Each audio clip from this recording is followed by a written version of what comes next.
But there's nothing more intimidating to your opponent if you can outlast them. It is so scary. Imagine you're done at 8 o'clock. The guy goes till 9. You're like, no, he's going to leave the office. 10, 11, 12, 1, 2, then gets up, then gets at it again. Next day, gets at it again. Eventually, to somebody that goes like that, they outlast. You know what their competitors typically do? You know what their opponents typically do? They mentally and emotionally quit. Physically, they quit a long time ago, but they mentally and emotionally quit. In the fight game, same thing. In a business game, same thing. In sports, same thing. It doesn't matter what it is. Those who outlast their peers are by far the most intimidating people in the world of competition. You yourself are watching this, you may be thinking about somebody. Either you're that person to others, or you thought about somebody else. You're like, man, he's kind of like that. That guy's like, you know, he's always this, he's always this, man. Does he ever get tired? That's the mental game they play to torture their opponents until eventually their opponents mentally and emotionally say, that's just not a guy I'm going to compete with. Why? Because to me, like I remember one guy goes around talking behind my back and he would say things like this, well, you know, I just value family and faith more than Patrick does. That's the excuse. That's the excuse making people.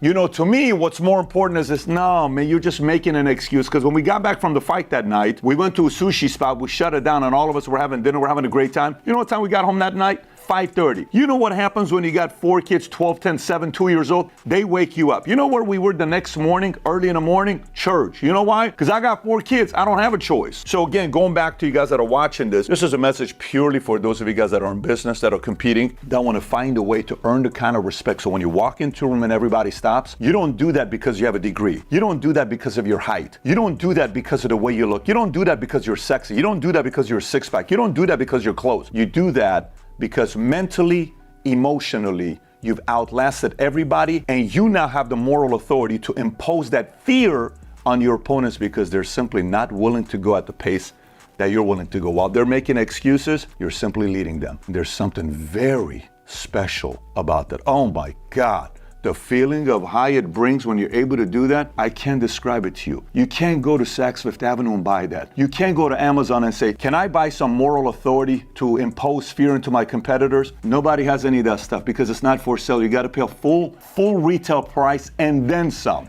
That's how you earn this kind of respect. People got it in sports, people got it in politics, people get it in business. And if you want that, it takes typically a couple decades, maybe even more.